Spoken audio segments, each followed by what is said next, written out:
Hi guys, I'm Dr. Jenny White, a dentist in Sarasota, Florida, and her fearless patient Susan with our podcast, Open Wide, Unfiltered Opinions between a dentist and her patient. Over the past 25 years or so, I've been sitting in a little room talking to myself all day, and I've gained a lot of wisdom through that process, which I want to share with you. We hope our podcast casts optimism and fearlessness to you so you can rise to the top, stay at the top, and dream bigger than you've ever imagined. So on today's podcast, the soup du jour is Merging Tradition and Change, a conversation about the Indian culture from a very inspiring, boundary-setting professional Indian woman, Mrs. Jaspreet Bindra. Woo! Yay! Welcome to the podcast. We're so excited. Mrs. Bindra, and I'm going to call you by your bowling name here in just a minute, but Mrs. Bindra for now is the co-owner of Comfort Keepers, which is a home health care agency providing interactive care to seniors to elevate the human spirit and help seniors live in dignity and experience joy as they age, as opposed to the other fear-based treatments and when it comes ignoring them in a home and that kind of thing. Horrifying, in my opinion. She's also an attorney, a wife, a mother of 2 beautiful children, and is Indian. She also has a bowling name, which I didn't know people had bowling names, but it is Jazzy J. So if you want me to refer to you as Jazzy J, I'd be happy to, but that means I'm going to call Susan the Wicked Smart Striker. And you have your own balls in bowling too, right? You have your own ball, right? Careful now. You can have your own ball if you choose. With your initials on it. Like friends of mine have their own ball. Go ahead, I'm sorry. And I am the pin grinning West Virginian. There you go. So, Jaspreet, we've known each other for a few years now. You relocated to Sarasota by way of Chicago, and you were in the office, and I just found it so easy to talk to you. And we were dishing about our mothers and our mother wounds, if you will. And you mentioned a concept I'd never heard of called constellation therapy. So we will definitely get into that. The coolest part of our visit was I felt like we peeled back the superficial layers of the conversation onion, and it's apparent, even though we're so different, we're so similar. So let's get into it. Let's talk about cultural and ancestral baggage. Sure, it's my favorite topic. Thank you for having me. Let's start with childhood. Tell me about your childhood. Okay, so I was born in the beautiful town of Chandigarh, which is in the state of Punjab in northern India. It's north of Delhi. And, great childhood, lots of love, lots of family. When I look back, there's not anything that sticks out to me as all of these baggage type issues that we reflect on today. But it's when you're immersed in a culture, everybody is immersed in that collective psyche. So everything feels normal. It's when you step out of that, and I am now in my 40s, I can reflect on my life, I can think through experiences in a different way. Not to say good, bad, negative, just different. So grew up in a very loving household, loving grandparents, aunts, uncles. We used to go to my grandmother's every summer. My mom had 4 sisters. All 4 sisters would pile their kids in a rickety bus from wherever they lived, and we'd all be going to grandma's. And all of us spent the entire summer at my grandmother's house. Nice. And the memories from that, the summertime of just playing with my cousins, felt normal. I'm a mom of 2 boys now, and for us to get cousin time, we got Google Calendars. We've got flights, we've got who's free when, and it's such an uphill battle, and I still try to do a good job for my kids to have that experience, but it's nothing like us just running ragged, all these cousins, and the moms would say, everybody who naps, when you wake up, you'll get fresh, cold mangoes. Oh, wow.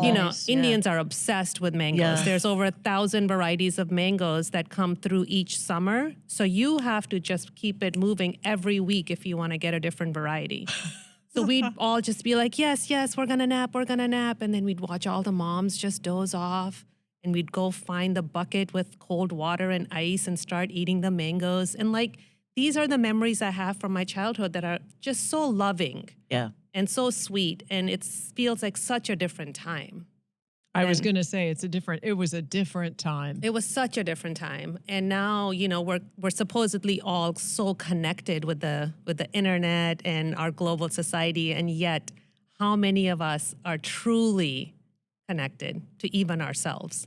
So how old were you when you left India to come to the United States? I'm assuming you came Just directly the perfect to the United age States. of 13 for a girl to move from one country to another. With your parents or With my by yourself? parents. Okay. Mm-hmm. Yeah. The whole family And moved. what was the purpose of coming? One of your So, parents got a job here or Well, my family is unique in that we did not leave India because it was not good to us or for us. My dad was a banker. He had a really good job, upper middle class family. My siblings and I went to private schools. We had all of our basic needs met. My grandparents had been living in the States and were citizens for many, many years. And my dad had 3 brothers. They were all in the States. He was the only one because he was the oldest and had a family. And none of us wanted to move. We're like, I moved in 1991.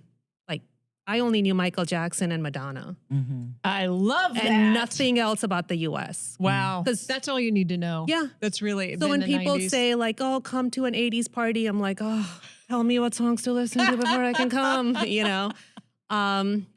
But we moved because my parents finally were like, okay, our kids are getting older and we want an option for them to have better opportunities for education. My parents always emphasized education as kids, even living within our means in like a middle-class society in India. And we're 1.4 billion strong in India now. So being good is not good enough. You are fighting for every seat, for every university option, medical school, what have you.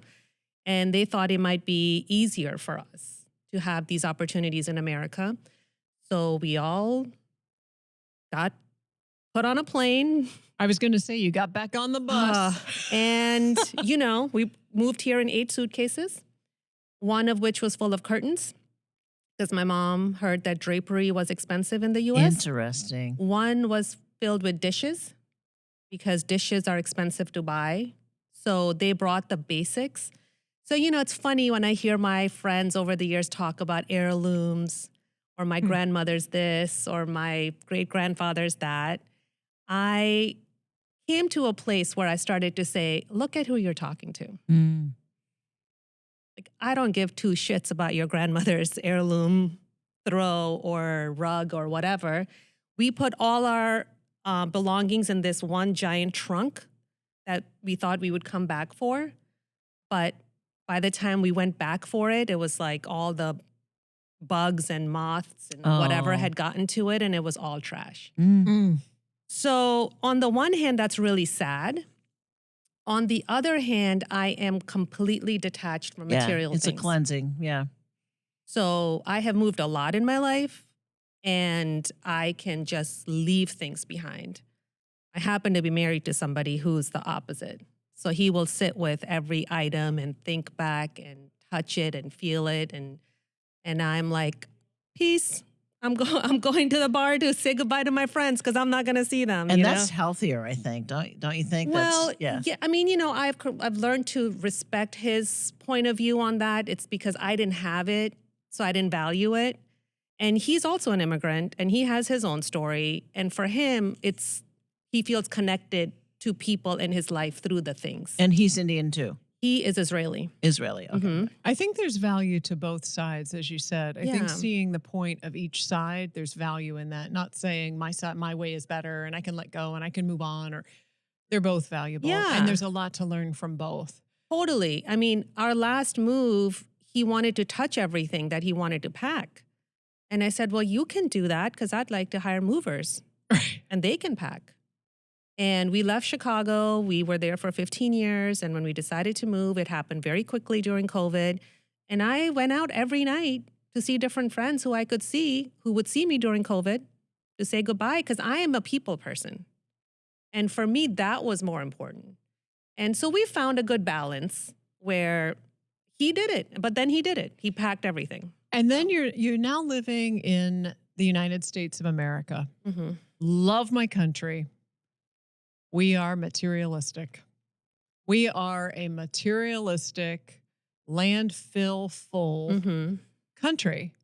So, how do you take children Mm-hmm. in America with the materialism and your background of peace, let it go, people are valuable, things aren't, and your husband wanting to touch everything? How do you blend that without going crazy?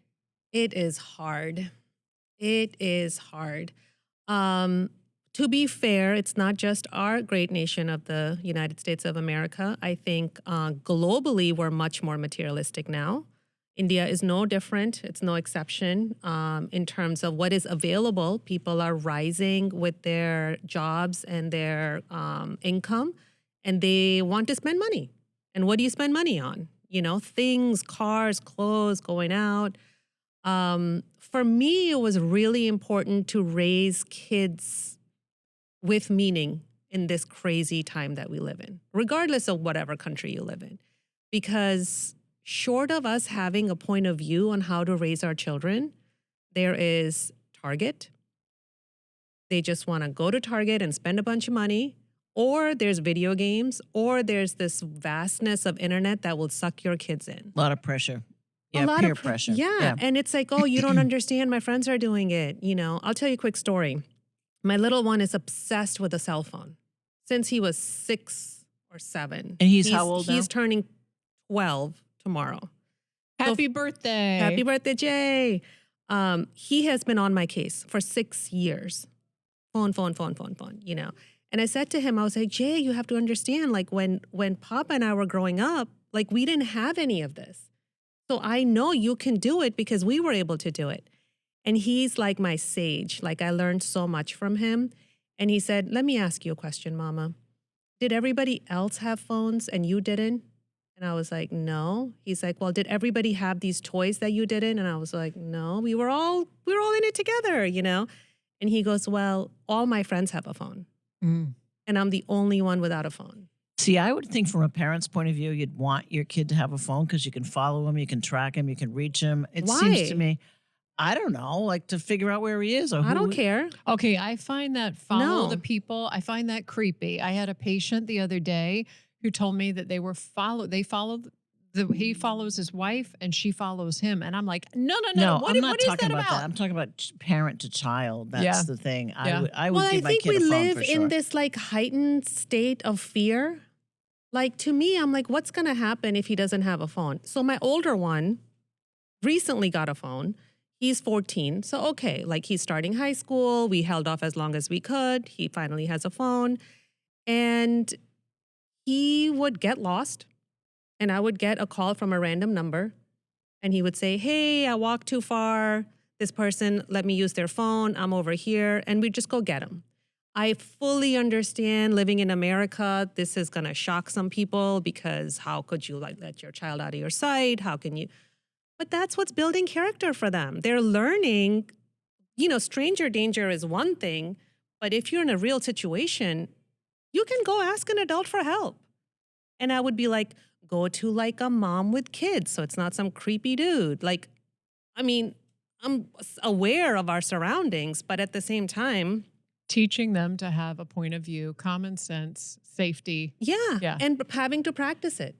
Because if you never practice that muscle, you go out into the world, you're calling mommy from college, like, dude, I did my job. I mean, it's a fair point. Yeah. I mean, I guess it's a fair point. I'd want to know where my kid is, though. That's just me. So you came to America. Everybody's here now. Very little possessions. And what? You're laughing? In theory, yes. But in reality, many, many possessions. And what were your parents' expectations of you at that point? You know, I often think back to that time where we all got on this plane from New Delhi and we landed in New York at JFK.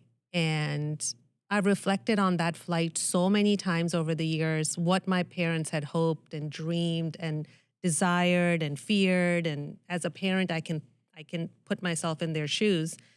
I don't know if they thought much of anything in terms of how life was going to play out for them. because I think they just assumed our kids are our kids and they will just be our kids regardless of their environment. And it was a big learning for the whole family that all of us kids, I had a sister, I have a brother, we were not all the same and we did not do the things they wanted us to do all the time. And they were disappointed in our choices and they were proud in some choices. And it was hard. It continues to be hard on some level because we don't really understand each other. I'm fascinated by the Indian culture and arranged marriage and the difference between that culture and free choosing and free love in other cultures. Were your parents in an arranged marriage? Oh, yeah. 50 years. And I understand that there's 90% of Indians that are in arranged marriages, which isn't different from like people who are in their 80s. Like even still, it's very prevalent. Even like younger kids now are opting into it. Yeah. And that's different if you're born in India versus if you're born in the United States or some other place. Oh, it's not. Okay. For Indian descent culture, children, not necessarily. Okay. So now was yours an arranged marriage? No, then? because they would have happily chosen somebody Indian for me. So one thing I'll say is, it's interesting the words you use is free love or I forget exactly what you said. Like me too, but like having a choice in who you marry versus not. So arranged marriage is a broad topic. I'll back up and tell you about my grandparents being arranged.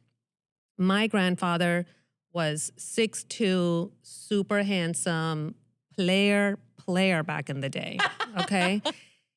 Like he was a singer and a musician and whatever. He had a decent job and his parents had some money and, and his parents were like, too free over here. We got to tie this man down. And they found my grandmother and got them married. He did not see my grandmother until their wedding night. So she was veiled and they did the ceremony. We were talking a long time ago. And when he first saw her face, he would tell this hurtful story of like, I can't believe they married me to someone like her. That was arranged grandparents' time, right? My grandmother, I miss her daily. Total sweetheart. She was a mathematician, born in the wrong era. She read 3 newspapers in different languages every day. Oh, my. She was not a good cook. She cooked because she had to, but, in a different era, she could have been somebody. So in her life, that was, it's part of it is who you're born to and when and where. So when it came time for my parents, they could exchange, they call this thing biodata. There is a page with your stats, age, height, profession, likes, dislikes, maybe, but essentially like a snapshot. And they send these around pre-internet, right? Like now we swipe right or left, according to what my friends in the dating world tell me. They had these pictures with the biodata that would go around. So my mom got to see my dad's picture and she had a chance to say yes or no based on that picture. Wow. What year are we talking here? I couldn't tell you. Oh, I could tell you 1974. 70s. Okay. Yeah. And if you didn't have a good reason to say no, you were getting married. So did your grandparents' marriage work out or was it just sort of, I'm accepting you and I'll put up with it, but I'm not happy about it? Well, and what about your parents the same? Define workout. In other words, they stayed married. They were happy. They had good, easy-going relationship. They laughed a lot. You saw, them have affection to each other. I'm sorry, did you say laugh and affection? Yeah, so I know these are Western standards. Yeah. Let me get at my sub-question, which is I understand that infidelity is rare in India in arranged marriages, which I find shocking because I think if you're coming into a marriage where you're just not crazy about the person because you don't really know the person, again, I'm using my Western standards, that would be a reason to step outside of the marriage. But I hear it's rare because it's disrespectful in Hindu and it's disrespectful in the Indian culture. I'm not sure if that's true. I think people do stay in arranged marriages. So, okay, I think a better conversation is divorce rates. Divorce rates are shockingly low for arranged marriages. that does not mean that there's no infidelity, there's no abuse, there's no unhappiness. There's all of that, just like you would have with anybody that if you chose to marry them, right? You're bringing two people together, either it works or it doesn't. Arranged marriage benefits are it is a whole family deciding this person for you. So when you run into hard times, the whole family, that tribe, will come to your defense to help make it work. There's a death in the family, there's illness, there's infidelity, there's fraud. The idea is that the tribe comes to your aid.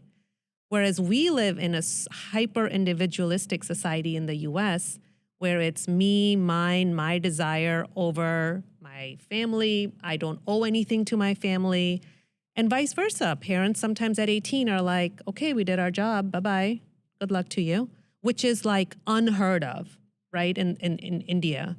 You live with your parents primarily because you don't have resources to buy your own place or rent your own place. There are different generations who live together. Everybody's in everybody's business.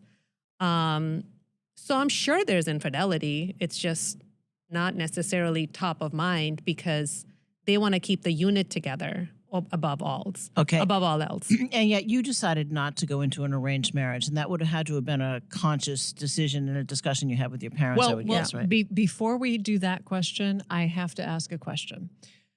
Your parents, being in an arranged marriage, probably saw their parents and the issues that their parents had, or some of them. Sure. Now they're living in their arranged marriage, having their issues. They know other Indian friends that are in arranged marriages, and I'm sure they've heard of infidelity, abuse, whatever. Why would your parents, or were your parents open to you being not in an arranged marriage to possibly avoid the same pitfalls that have been repeating themselves generation after generation after generation after generation, which also brings me to individualism versus tribalism, but one at a time here. Okay, so what's the question there? Could you make your own decision, and were your parents supportive of you making your own decision because they saw some downfalls that they didn't like? So I love that question because you would assume, based on what you said, that they saw these pitfalls and they thought to themselves, oh, we're in the United States now. Let's let these children be free and let them decide for themselves. You know, you can take the person out of a culture. You cannot take the culture out of the person, right? This is how it all continues to get perpetuated. So to answer your question, they were not supportive of me marrying whoever I wanted. And I think about that from their perspective, and for them, you know, this is all they've ever known. To your point, you said it in your question, like they saw this is what they know. That's all they've ever known. And actually, you see in the movies or you hear about, oh, so-and-so had a love marriage. You don't want to be that so-and-so with a love marriage because that precludes the family support. Okay, fair enough. Arranged marriage comes with family support. And then with love marriage, you're totally on your own. And why would you want that if something happens? You know, it's just you. So there's a little bit of like fear there. For me, I had seen it my whole life, like grandparents, parents, aunts, uncles, cousins, everybody. And I don't know, I guess I'm just born different or something. Like for me, it never was on the table for me individually. And what about your siblings? They tried to arrange my sister. Didn't go over very well. You mean they got divorced or they? No, she just didn't get married. Okay. Like she, they would send her on dates and whatnot. Like she didn't go for it. Yeah, and she was like, we all want to please our parents. Like at a core level, there is this desire for approval and pleasing your parents. And I was like ready. I'm like, come at me. Let's do this, I think in families where cultural dominance is dominant, I think there's one person in that family that quote unquote breaks the chain or does it differently or sets a new standard. But often they're ostracized, though. That's what's there's a lot of risk interesting with it. about her story is it doesn't seem like that happened for her. Well, so being ostracized can feel and come in different ways, right? So for starters, I met my husband in undergrad. We both met at University of North Carolina in Chapel Hill. Go Tar Heels. And I was 19 when I met him. So, oh no, update. I was 20. He was 19. Another cultural change. Robbing the drama. cradle there. Like, he is literally like 7 months younger than me, but you know. And we dated from 1998 till 2008, on and off. First, my parents didn't know because I couldn't tell them. Then my mom knew he was a friend. And then my mom knew he was a boyfriend. No, then she knew I was dating. And she was like, what does dating mean? Are you going to marry him? And I was like, well, I don't know him. That's why I'm going on a date with him. Like, and then when my husband, now husband, then boyfriend, asked me out to go to a movie, and I said, well, I can't go to the movies with you because I can't marry you. And he was like, who said anything about marriage? I was just movie playing down on Franklin Street, like, let's just walk and watch a movie. Interesting. And in my psyche, it was always like, oh, if it's not all the way to marriage, it's not feasible. But both of us dated people of our own culture and religion to try to see if that family picture would fit.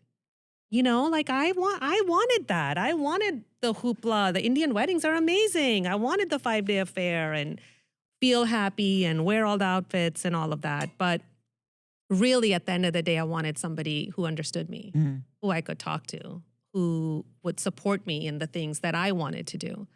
And I'm not sure that individualism comes easily in culturally steeped families, whether that's Indian or Cuban or whatever minority, culture you can think of, because they're all really rooted in the family first dynamic.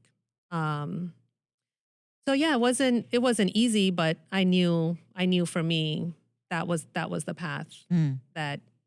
And they've been supportive of your husband and you and your family and your kids. God. My mom loves him more than she loves me. Yeah. There is zero doubt. There is zero doubt about that. Yeah. My father, interesting, I was dating my husband. We were living in Madison, Wisconsin at the time, and my dad had a quadruple bypass surgery. I came home, and I happened to be the one to take him to the hospital. I drove him there. My mom was working. She was going to come after. And they take him to pre-op, and he says to me in English, which we speak Punjabi together. We don't usually speak English. He said to me, I am aware of your situation. Oh. Because he knew I was living with my then boyfriend. And he said, I prefer that you marry him. My dad said this to me. Okay. Yeah. Of course. Yeah, you can understand. Right. Yeah. And I said to my dad, and I tell this story and people are like, where do you get the courage? I'm like, I don't freaking know. It just comes. I said to my dad, I said, I am so glad that you're aware of my situation, and I prefer that you meet him. And I said, Dad, and if it doesn't work out, round 2, we can do together for the next guy. Can I have a shot at this guy myself first? And what was he going to say to that? So eventually we got married and, have 2 beautiful kids. And my dad has been to Sarasota like so many times to help us through this Chicago to Sarasota transition. And it's like so loving and so great. And my heart is full today. But the journey for my husband's parents who are also immigrants, my parents who are also immigrants, was not easy. Yeah. Was not easy. There's so many moving parts to your relationship. So many moving parts. Yeah. I want to talk about, so you're Indian. My mother was hardcore Sicilian, and I grew up in it was almost like a mafioso loyalty to family environment. And of course, I was the rule breaker. I was the one that was going to break the chains in this family, and I think I did. I'm appreciative for all of it, looking back at it now. But it opened a huge mother wound for me. My mom and I clashed heads for many, many, many years. And, I respect and honor how she operated looking back at it now. But there was that mother wound. And I've gone through therapy and I've heard people say you never want to forget your wounds and your issues. You want to just incorporate them into how you are and how you're being. I've heard the side of, do therapy until you can kind of forget all of that and move on with your life. I understand that you have some other wounds. You don't have to talk about the actual wounds or whatever, but you mentioned to me in the dental office this concept of constellation therapy, which I thought, well, for me, it's like 30 years of therapy. Constellation therapy sounds so much more eloquent. So tell me, what is this therapy? Okay, so let me give some context about my mom. My mom is a very jovial, loving, just like a quintessential mom. So my son Jay, who's the younger one, obsessed with the phone, I sometimes think he wishes my mom was his mom because she does all the mom things, right? Like he goes, feed me like BG feeds me. And I said, what's that like? He goes, when I sit on the couch and I watch my show and she puts little bites in my mouth. Oh, sweet. So that's my mom. She was like that with us when we were growing up. She's like that with my boys, just wants to love on you. And I think the place where we clash is this concept of loyalty to family or loyalty to yourself, your personal happiness or family's happiness. And to her community is everything. There's a concept called log kya kahenge, which means what will people think? And my observation of my mom's life philosophy is based around that. She cares a lot about what the community thinks, what her friends think. And this is steeped in our culture. I mean, any Bollywood movie you see, it's like, shh, you don't want the neighbor to know. And it could be nothing. And many cultures are that way. Yeah. Many cultures. It's like you could be discussing what you're having for dinner. And it's like, well, it's a family thing. So for my mom and I were just so different in that. And my hope as a teen was, oh, she'll see this in me and want to nourish that for the next generation. Let her have what I didn't have. Because that seems logical, right? Like we want best for our kids and we want our kids to be happy and all of that. And what I found, especially in my decision to marry my husband, that she couldn't get herself to be supportive in that moment. And I felt like my safety net that I had with my mom had a big cultural hole in it. She wanted to, but she couldn't get herself to do it. And I felt such sadness about that because I thought, oh my gosh, like if I left that environment and now I'm in the States and I can be more free, why wouldn't I want that for my children? But we just don't think the same. She wanted to continue what she knows. And why is that? Because she reacted and acted toward me the way her mom did it to her. My grandmother's mom did it to her. And that's all she knew.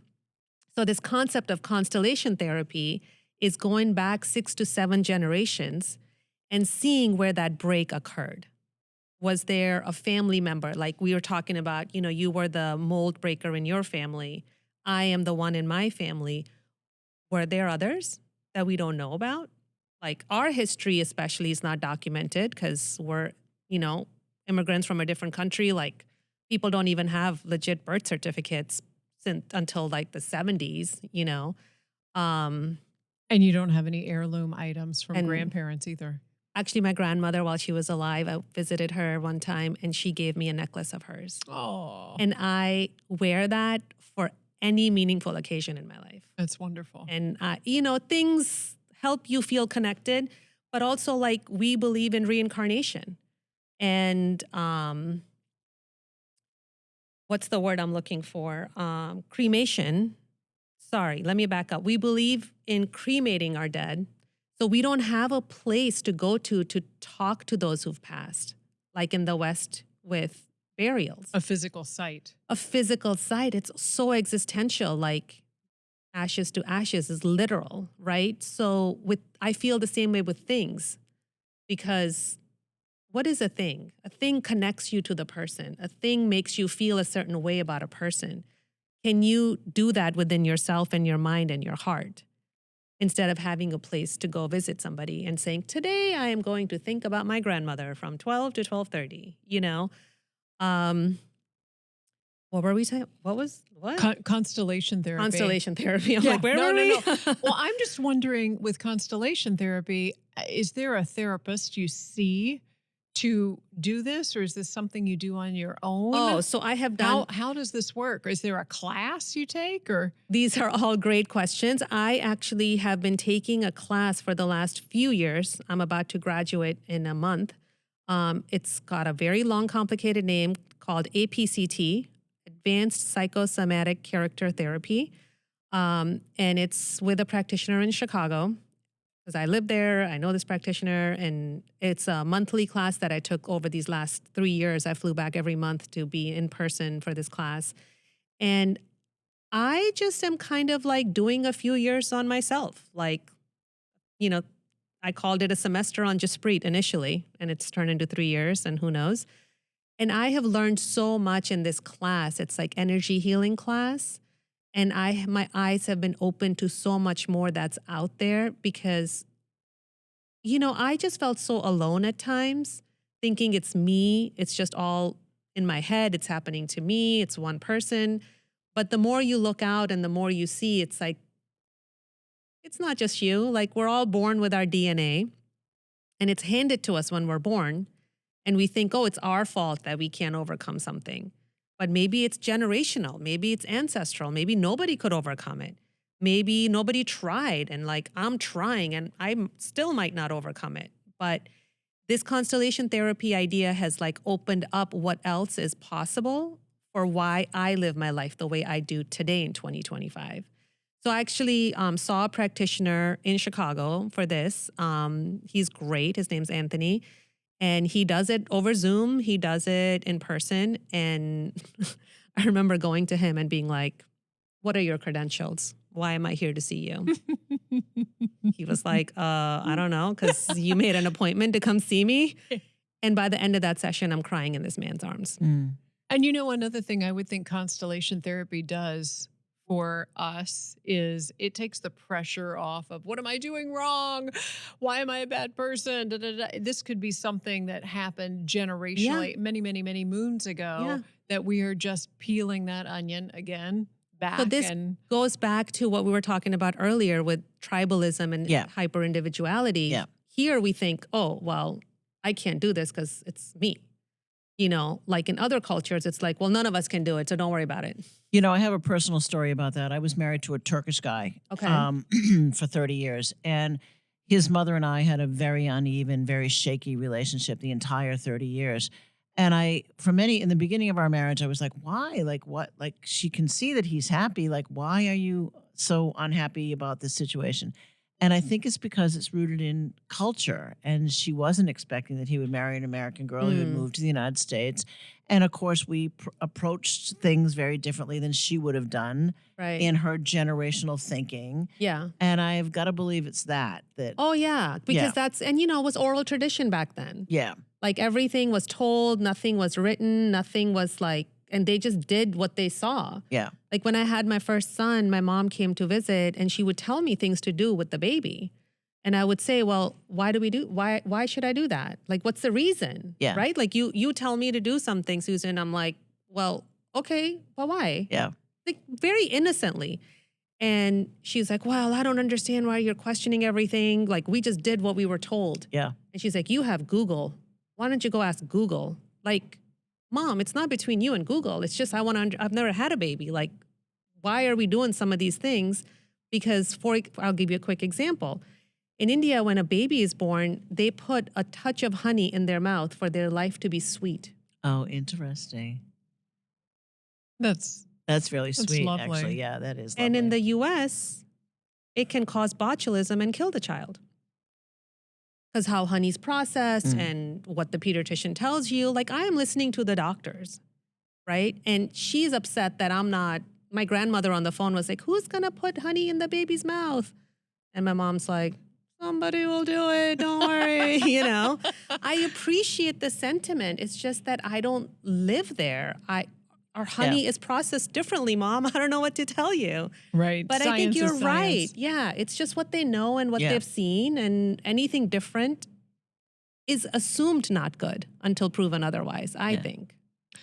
So I have a question for you. You've grown so much as a human being, and your experience is just off the charts, interesting, challenging, growth-filled, inspiring. To me, what is, with all of that under your belt, what is one of the greatest joys in your life? Oh my gosh.